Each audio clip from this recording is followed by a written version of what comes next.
Hello guys, welcome to scholar elite. Scholar elite channel में आप सबका स्वागत है। मैं हूं अनुराग पांडे। रेलवे के एग्ज़ाम के लिए मैथ्स की जो वीडियो सीरीज़ है उसका ये हमारा नेक्स्ट वीडियो है। मैथ्स पर हमने पहले भी और वीडियोस अपलोड किए हुए हैं, तो अगर आपने वो वीडियोस नहीं देखे हैं तो प्लेलिस्ट में जाकर आप वो वीडियोस देख सकते हैं। ये वीडियो सीरीज़ आपको कैसी लग रही है आप हमें कमेंट करके बताएं। कोई वीडियो अगर आपको पसंद आता है तो वीडियो को लाइक ज़रूर करें और शेयर करें अपने दोस्तों के साथ। तो आइए स्टार्ट करते हैं हमारा आज का ये वीडियो। देखिए, सबसे पहला क्वेश्चन है हमारा, यदि 4 बच्चों की जो औसत आयु है वो आपकी दी हुई है 12 वर्ष, तो इन बच्चों और उनके पिता की औसत आयु अगर आपकी 20 वर्ष है तो पिता की आयु कितनी है। तो देखिए, ये क्वेश्चन है हमारा एवरेज का, और एवरेज का एक सिंपल सा कॉन्सेप्ट होता है। जैसे मान लीजिए दो वस्तुएं हमारी x और y, उनका एवरेज है मान लीजिए हमारे पास 10, तो हम ऐसा एज्यूम करते हैं कि ये दोनों वस्तुएं जो हैं वो 10 हैं। तो ऐसे केस में एज्यूम करने में क्या होता है कि अगर एक वस्तु इस एवरेज से जितनी कम होगी, दूसरी वस्तु उसी एवरेज से उतनी ज़्यादा ही होगी। यानी कि मान लीजिए x की वैल्यू यहाँ पर है 8, तो यहाँ पर 10 से 2 कम है, तो अब जो y की वैल्यू होगी इस एवरेज से 2 ज़्यादा होगी। यानी कि इस -2 को हम इसमें जोड़ देंगे, तो अब ये जो y की वैल्यू होगी वो होगी 12। और फिर जब आप इनका एवरेज लेंगे तो 8 + 12 डिवाइड बाई 2 करेंगे तो ये वैल्यू जो है 20/2 यानी फिर से आ जाएगी 10। यानी कि आपका जो ये कॉन्सेप्ट है वो बिल्कुल सही है। तो इसी कॉन्सेप्ट से हम इस क्वेश्चन को करने की कोशिश करते हैं। तो हमें दिया हुआ है 4 बच्चों की जो औसत आयु है वो है 12 वर्ष। तो हम क्या करते हैं, मान लेते हैं हमारे वो बच्चे जो हैं वो हैं ABCD। तो ABCD इनका जो एवरेज है वो है आपका 12 वर्ष, और हम ऐसा एज्यूम करते हैं कि इन सभी की जो एज है वो है 12 वर्ष। ठीक है। अब बोला है कि इन बच्चों और उनके पिता की जो औसत आयु है वो 20 वर्ष है। तो ABCD हमारे वो बच्चे हैं और P जो है वो उनके पिता हैं, यानी कि वो फादर है। ठीक है। और इनका जो एवरेज है वो है 20। तो इस एक केस में हम क्या करेंगे, ये होना चाहिए, अब अगर एवरेज 20 है तो इन सभी को 20 होना चाहिए। तो A भी 20 होगा, B भी 20 होगा, C भी 20 होगा, D भी 20 और ये P भी जो है आपका 20 होगा। पर पहले क्या था हमारा, पहले तो A 12 था, पर अब उसको एवरेज 20 करने के लिए 20 होना चाहिए था, पर वो तो 12 है, यानी कि वो क्या है 8 कम है। तो यहां से वो है 8 कम है, यहाँ B भी 8 कम है आपका, यहाँ भी जो है C भी 8 कम है और यहाँ D भी 8 कम है। तो अभी हमने कॉन्सेप्ट ये पढ़ा था कि अगर आप इन चारों को एक वस्तु कंसीडर कर लें, यानी कि एक चीज, और इसको आप एक अलग चीज कंसीडर कर लें, तो अभी हमने x और y का कॉन्सेप्ट देखा था कि x जितना कम होगा एवरेज से, y उतना ही ज्यादा होगा आपका एवरेज से। तो यहाँ पर ये जो चार चीजें हैं वो 8-8 कम है, यानी कि 8 चौको 32 कम है। तो ये जो होगा वो एवरेज से 32 ज्यादा होगा, यानी कि जो P है वो 20 तो पहले से ही था वो, और उससे भी 32 ज्यादा होगा, यानी कि ये अब ये जो P होगा वो होगा आपका 52। आई होप आपको ये क्वेश्चन समझ में आ गया होगा।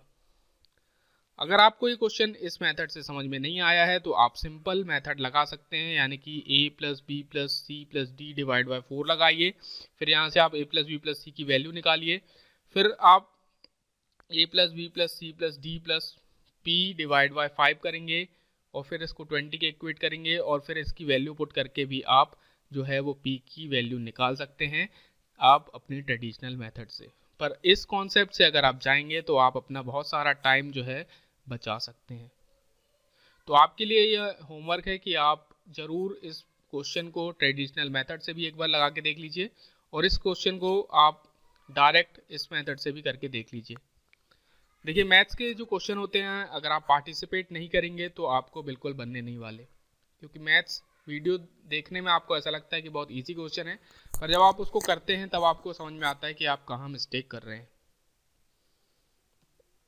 अब बात करते हैं हमारे नेक्स्ट क्वेश्चन की। देखिए, नेक्स्ट क्वेश्चन है हमारा, A + B की वैल्यू आपको दी हुई है 3, और आपको जो है वैल्यू निकालनी है A³ + B³ + 3AB - 27। तो सबसे पहले हम देख लेते हैं हमें दिया क्या हुआ है। A + B = 3 आपको जो है वो दिया हुआ है, और आपको वैल्यू निकालनी है ए क्यूब प्लस बी क्यूब। तो आप इस क्यूब को देखकर ये अंदाजा तो लगा सकते हैं कि आपको जो है वो क्यूब करना पड़ेगा। तो हम क्या करते हैं, इन दोनों पक्षों का क्यूब ले लेते हैं। तो अगर दोनों पक्षों का हम क्यूब लेंगे तो ये जो वैल्यू आएगी वो आएगी a plus b of whole cube equal to 3 of cube. तो a plus b of whole cube का जो फॉर्मूला होता है वो होता है आपका a cube plus B cube plus 3ab और a प्लस बी, और ये जो वैल्यू बराबर होगी 3 क्यूब, यानी कि ये बराबर होगा आपके 27 के।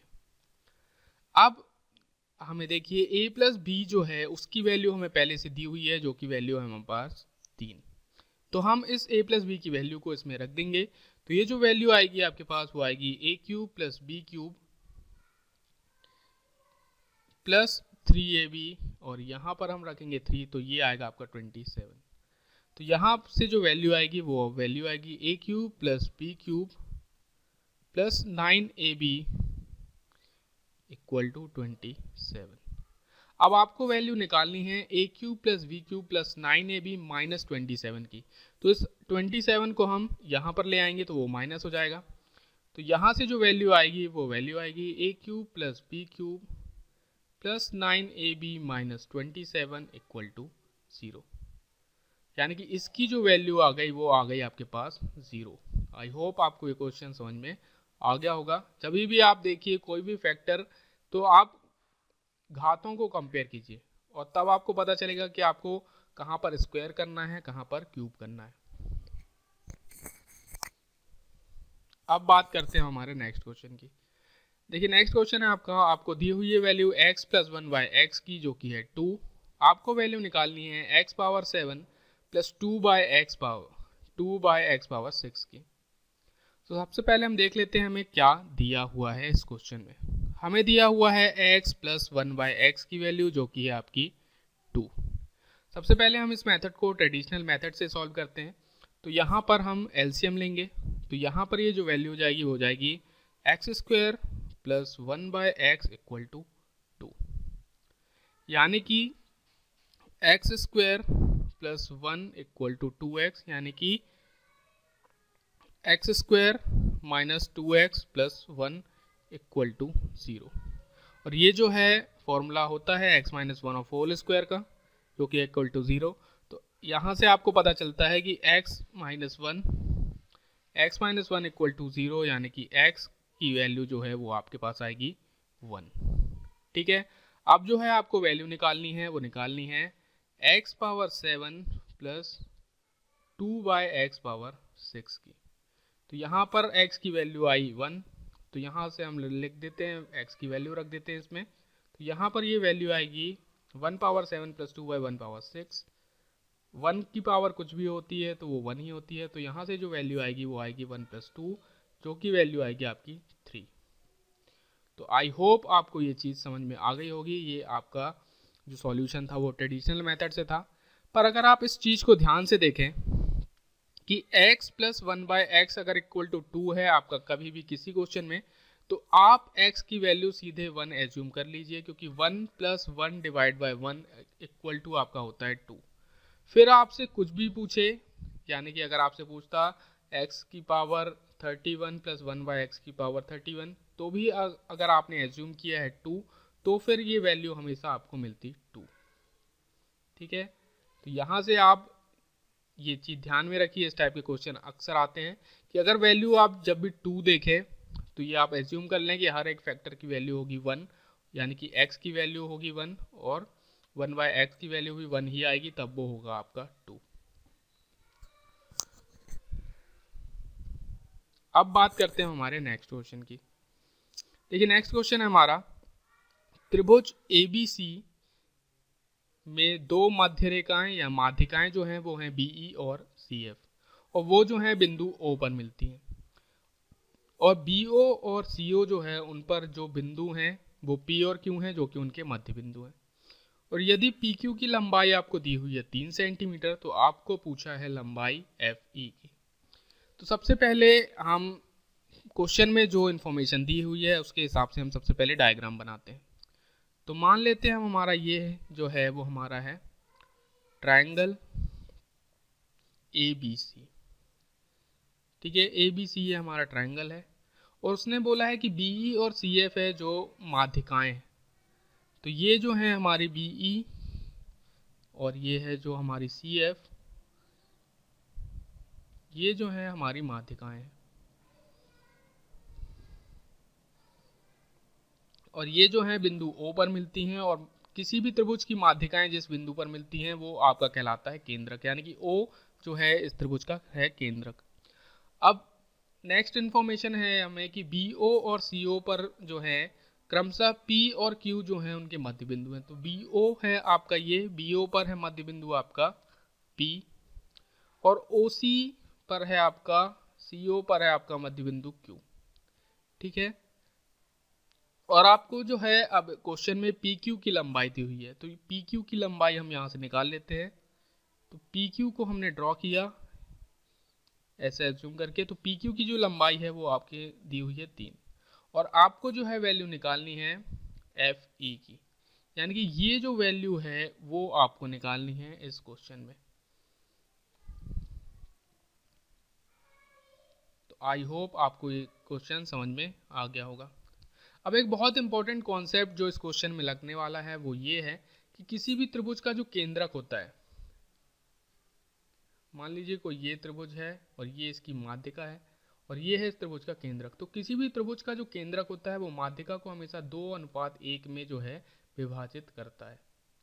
ये कॉन्सेप्ट जो है इस क्वेश्चन में अप्लाई होगा। तो अगर अब हम इस क्वेश्चन को ध्यान से देखें तो बी ई जो है वो इस त्रिभुज की माध्यिका है, यानी कि जो केंद्रक O है इस BE को 2:1 में विभाजित करेगा, यानी कि जो BO की लंबाई है वो आपके को मिलेगी 2, और जो OE की लंबाई है वो होगी 1। ठीक है, ये 2:1 में विभाजित कर रहा है।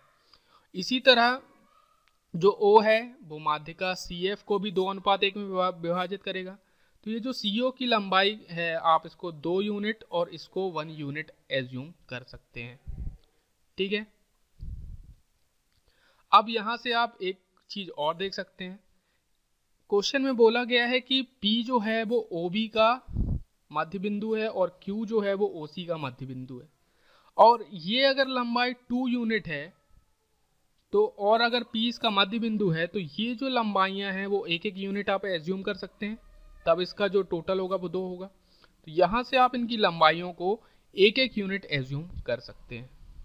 तो हम जो है अब कंसीडर करते हैं त्रिभुज OFE और OPQ। तो हम अब दो त्रिभुजों को कंसीडर करते हैं, ट्रायंगल OFE और ट्रायंगल OPQ को। तो ये हैं आपके वो दो ट्रायंगल। ठीक है, ऐसा एज्यूम कर लीजिए कि वो ये दो वो ट्रायंगल है। ठीक है, तो ये है FE, ये है O और ये है आपका PQ। अब हमने इस डायग्राम में देखा कि ये जो है, अब अगर आप इन दोनों त्रिभुजों को कंसीडर करें तो ये दो कोण आपस में बराबर होंगे क्योंकि ये सम्मुख कोण है।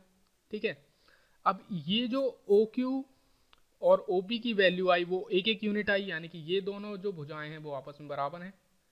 और ऐसे ही यहाँ पर जो है वो माध्यिका 2:1 में विभाजित कर रही थी, यानी कि ये भी 1 यूनिट है। OE और जो OF हैं वो भी 1-1 यूनिट है, तो ये भी जो हैं वो भुजाएं आपस में बराबर हैं। तो अगर आप इन दोनों त्रिभुजों को कंसीडर करेंगे तो ये दो भुजाएं बराबर हैं, मतलब ये दोनों कोण बराबर होंगे आपस में, और ये दो भुजाएं बराबर हैं यानी कि ये दो कोण भी आपस में बराबर हैं। तो अगर इन दोनों त्रिभुजों को आप कंसीडर करें तो इनके तीनों कोण आपस में बराबर हैं और दो भुजाएं आपस में बराबर हैं। इसका मतलब ये है कि इसकी तीसरी भुजा भी बराबर होगी, यानी कि जो FE या EF की वैल्यू है वो आपकी बराबर होगी PQ की, क्योंकि ये जो चारों भुजाएं हैं वो आपस में बराबर हैं और ये चार कोण आपस में बराबर हैं और ये दो सम्मुख कोण भी आपस में बराबर है, यानी कि FE सीधा बराबर होगा PQ के, और PQ की लंबाई आपको दी हुई है 3, तो EF की या FE की लंबाई है आपके पास 3। आई होप आपको ये क्वेश्चन समझ में आ गया होगा। जो कॉन्सेप्ट इस क्वेश्चन में यूज हुआ है वो ये है कि जो केंद्रक होता है वो माध्यिका को 2:1 में विभाजित करता है। अब बात करते हैं हमारे नेक्स्ट क्वेश्चन की। देखिए नेक्स्ट क्वेश्चन हमारा कि ट्रायंगल ABC में BC को जो है D तक एक्सटेंड किया गया है और एंगल ACD की जो वैल्यू है वो है आपकी 120 डिग्री। अगर एंगल B की वैल्यू जो है वो A की आधी है तो आपको वैल्यू निकालनी है एंगल A की। तो सबसे पहले हम क्वेश्चन में दी हुई इंफॉर्मेशन के हिसाब से डायग्राम ड्रॉ करने की कोशिश करते हैं। तो ये है आपका वो ट्रायंगल ABC, ठीक है, ये है आपका ट्रायंगल ABC। अब उसने बोला है कि BC को D तक बढ़ाया गया है, तो इस BC भुजा को हम बढ़ाते हैं यहाँ D तक, और आपको दिया हुआ है एंगल ACD की वैल्यू जो है वो आती है आपके पास 120 डिग्री। तो ये जो है एंगल है वो है आपका 120 डिग्री। एक और इन्फॉर्मेशन जो दी हुई है वो दिया हुआ है आपको कि एंगल B जो है वो हाफ ऑफ एंगल A है, यानी कि ये एंगल B जो है हाफ ऑफ एंगल A है, और ये जो एंगल है वो है एंगल आपका A। तो अब हम देखते हैं कि आपको जो पूछा गया है वो निकालना है वैल्यू आपको एंगल A की। तो अगर इस क्वेश्चन को हम ध्यान से देखें, इस एंगल को अगर आप ध्यान से देखेंगे तो ये जो एंगल है 120 डिग्री का वो त्रिभुज ABC के लिए जो है वो बाहिश कोण है, और जो बाहिश कोण का अगर आपको थ्योरम याद होगा तो इस एंगल की जो वैल्यू होती है अन्य दो एंगल के टोटल के बराबर होती है, यानी कि ये जो वैल्यू होगी एंगल ACD की वो बराबर होगी आपकी angle A plus angle B, यानी कि जिस एंगल से वो सटा हुआ होता है उसकी वैल्यू को छोड़कर जो दो एंगल बनते हैं उनकी वैल्यू के टोटल के बराबर होती है आपका ये बाहिश कोण, यानी कि ये 120 डिग्री का एंगल। तो ACD की जो वैल्यू दी है वो आपको दी हुई है 120 डिग्री। ये है आपका एंगल A जिसकी वैल्यू आपको निकालनी है, और एंगल B की वैल्यू आपको दी हुई है हाफ ऑफ एंगल A। तो अगर आप यहाँ से जोड़ें तो 120 डिग्री इक्वल टू आपका हो जाएगा 1 प्लस हाफ करेंगे तो वो आ जाएगा आपका 3/2 ऑफ एंगल A। अब यहाँ से हम जो है वैल्यू को काट देते हैं, तो 3 चौके होगा 12 यानी कि 40। तो एंगल A की जो वैल्यू है वो आपके पास आएगी 40 इंटू 2, यानी कि एंगल A की वैल्यू आपके पास आएगी 80 डिग्री। आई होप आपको ये क्वेश्चन समझ में आ गया होगा। बहुत ही सिंपल सा क्वेश्चन था और बाहिश कोण का थ्योरम लगना था। अब बात करते हैं हमारे नेक्स्ट क्वेश्चन की।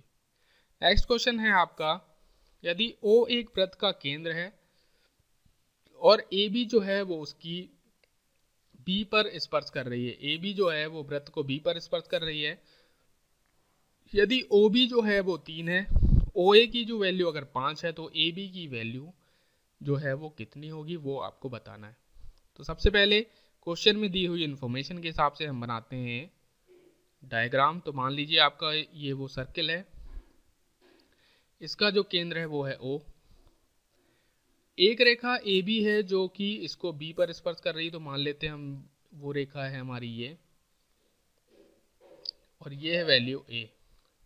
आपको दी हुई है वैल्यू OB की, तो OB की जो वैल्यू है वो है आपके पास 3।